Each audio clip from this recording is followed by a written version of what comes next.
Today we are going to talk about Grigory Efimovich Rasputin and how one man could just be totally vilified over a century and some change. See, the thing you have to understand, a thing that I've tried to make so apparent in my videos, is that you cannot take the history that's presented to us at face value, because most of it is revisionist nonsense by Freemasons. Things happened, events played out, situations ran amok, and only certain parts of those were compiled. Certain elements were put in the history books, and a lot of it was manipulated, moved around. It was tweaked, it was distorted. You know, the whole thing about the victors writing history. I don't like to call them the victors, because they're all a bunch of assholes, but the guys that had the power had the printing presses, and that's what you end up with. And I don't know, I'm finding that I have a very strong connection with Rasputin, and it's becoming more and more apparent as sometimes I feel like, I feel like he's sitting nearby when I'm doing this research, and I'm like, because every once in a while I'll have certain individuals who I guess are no longer here, and I'll just be really compelled to do a video about them. And sometimes it's almost like they're sitting there, like they want something to be told, they want something to be conveyed. And the situation with Rasputin is no different. Now, I'm going to go out and say immediately, this was a man who was wrestling with his own demons. He was dancing with his own shadow. That I don't think could really be can't even talk tonight or this morning. That cannot be denied. Okay?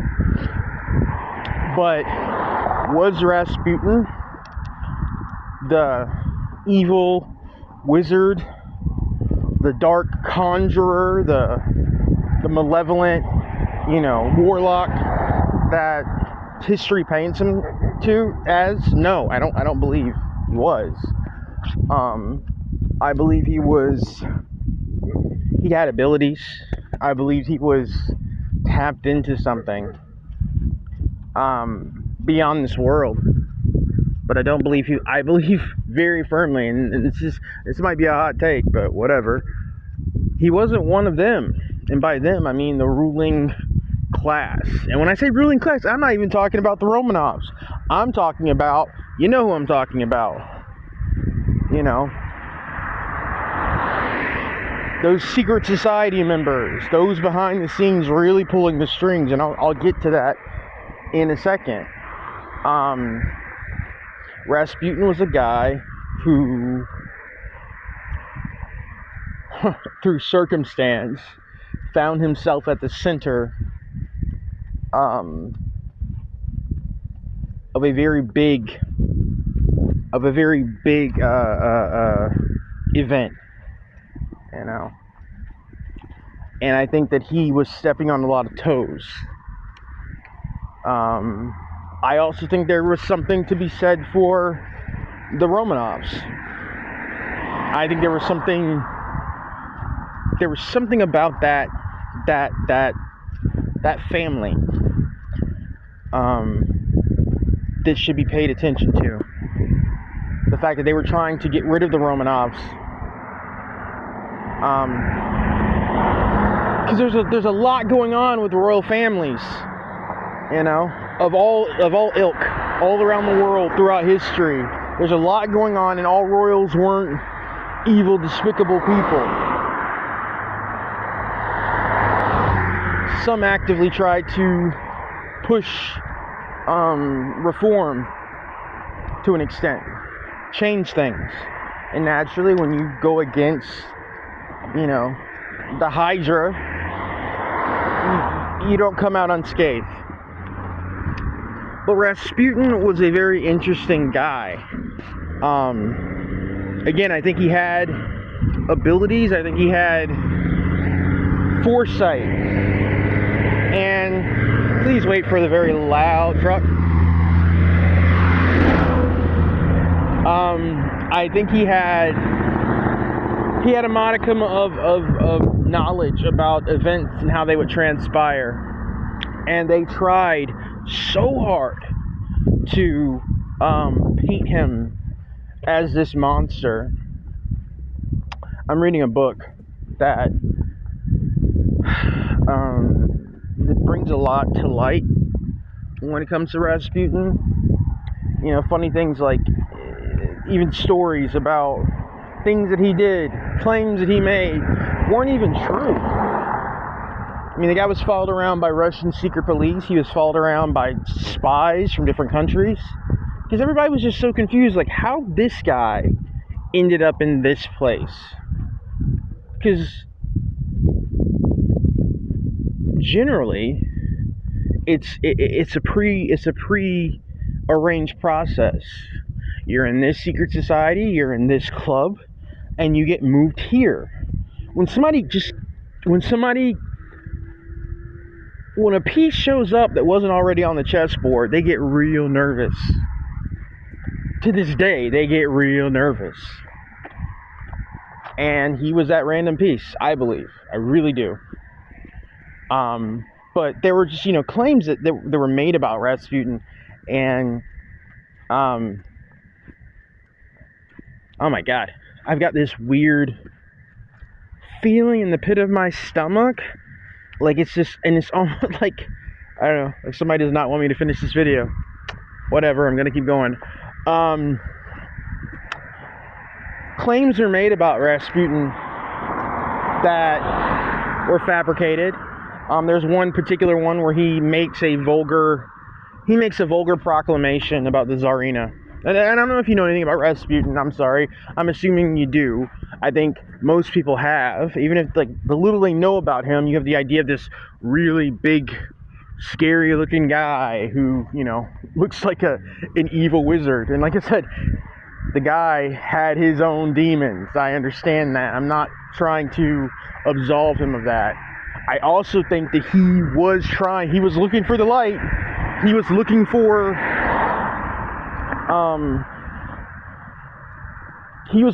some type of divine source, and I think a lot of things got muddled. Anyway, proclamation about the Tsarina, who he had become connected with. He became connected with the Tsar and his wife through weird situations, and they had a son who had hemophilia, which was a very common ailment in royal families at that time. You know why? Because they married each other. Because that's what they did. Because incest was like as royal as jewels and thrones. But yeah, he had hemophilia, and so the kid couldn't fall, skin his knee. Otherwise, he would just bleed out continuously. His body wasn't able to form clots, and that could be very problematic, obviously. And so, basically, Rasputin healed their son. And they especially the wife of the Tsar, she made a point to start keeping Rasputin around. And again, there were just people that did not like that. So back to what I was saying, he makes there's this recorded situation where he makes a very vulgar, which I won't repeat, but very vulgar proclamation about the Tsarina, the Tsar's wife, in a bar. And it's only been found out recently that he wasn't even at the bar. He wasn't even there. But there were so many situations like that, and that was actually something that was propagated, like propped up by a British spy. So, and I'm saying all this to say that there are two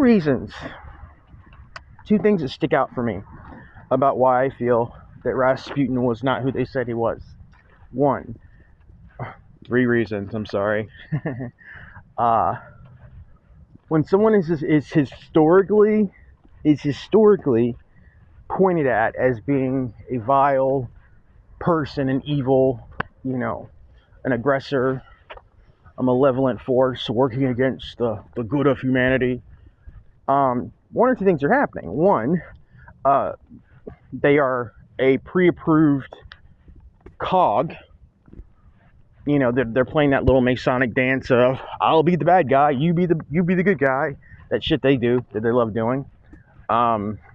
Or these people may have been a deeper story with these people, and they may have been trying to do something that went against the natural, not natural. Ooh, I don't want to say natural, but the current order of things. But the other reasons with Rasputin, let me get my thoughts in order, being that, one, so there's this thing that you find in a lot of old photographs of people, particularly people of power. There is a title in Freemasonry, I believe it's called Master of the Veil, right? And those that have that title, when you see pictures taken of them, they'll normally have their hand hidden in a jacket, in a coat, in a shroud. It's always one hand hidden. And that's to symbolize the hidden hand of any given situation. And you see this all the time. You'll see this in photos with, Napoleon immediately comes to mind. There are photos, like, you want to know how I know the Civil War was utter bullshit? Okay, so there's a famous photo of Lincoln standing between two generals, a Confederate and a Union general. And both of those generals have their hands, they're doing the hidden hand symbol, and they're between Lincoln. So what does that tell me? That tells me esoterically that you're dealing with a Masonic game. You're dealing with the two pillars. You're dealing with Jachin and Boaz. You get what I'm saying? Mercy, and you know how they play. That's what that picture is supposed to tell you, for those in the know. That's when I saw that picture, like, fairly recently. I was like, oh, of course, naturally. Lincoln didn't do that. Makes me wonder about Lincoln. But the generals next to him did. It's probably maybe why they killed Lincoln. I don't know. That's another story for another time. But you see that so often. But what's so interesting about Rasputin is that every picture I have seen of Rasputin, he makes a point to have his hands out. More importantly, his more famous photos, he has his hands above. Like, he'll have his arm out, his arm kind of across, like his chest or his midsection, and his hand will just be out, visible. That tells me a lot. That's telling me that there's no hidden, you know what I'm saying? Like, he doesn't do that hidden hand thing. It's almost like he's making an anti-Masonic gesture by having his hand shown in, like, every photo. Because those fuckers love hiding their hands. Excuse my language. I'm trying to do better. And the other thing that kind of, like, to me, cements Rasputin as being, I don't know, a counter force to their nonsense, is that Rasputin was adamant that the Tsar did not go to war, a war that would inevitably become World War I. He told the Tsar, do not go to war. I know for a fact that the Masons were some of the driving forces behind World War One and World War Two. They wanted that war to happen. Do you remember that video that I posted? It was that French video about the evils of Freemasonry, and they were all rallying behind getting this war moving. That had Masonic fingerprints all over it. Rasputin was against that. He did not want Russia to go to war. He knew that if Russia went into war, if Russia set foot in that pond, it would be a bloodbath, which inevitably it was. Yeah, I could talk for a little while longer about Rasputin, about my feelings about him, but it's so interesting. Because I also feel that when you look at his life, when you look at who he is, you look at what he did, I mean, it's Merlin. I'm not saying Rasputin was Merlin, is Merlin. I'm saying that it's the story of Merlin. I'm saying that it is literally, he's serving as the Merlin archetype in that situation. This strange man that basically comes out of nowhere and is advising the royals. People don't like him, and they're trying to get him out of there. Because again, may I refer back to the original story with Merlin and King Vortigern, where they were trying to kill Merlin. Like, when you first meet Merlin, they're trying to kill him. But anyway, as I near the end of my story, you see the sun on the horizon. It's about to rise, so that's my cue. That's just, my feelings on the whole situation. You know, some people might have complete opposite feelings, but I think Rasputin got a bad rap. I really do. Like I said, I think they're and the truth is, like, yeah, he got a bad rap. Anyway, I will talk to you guys later, and hope everybody's doing well. Bye.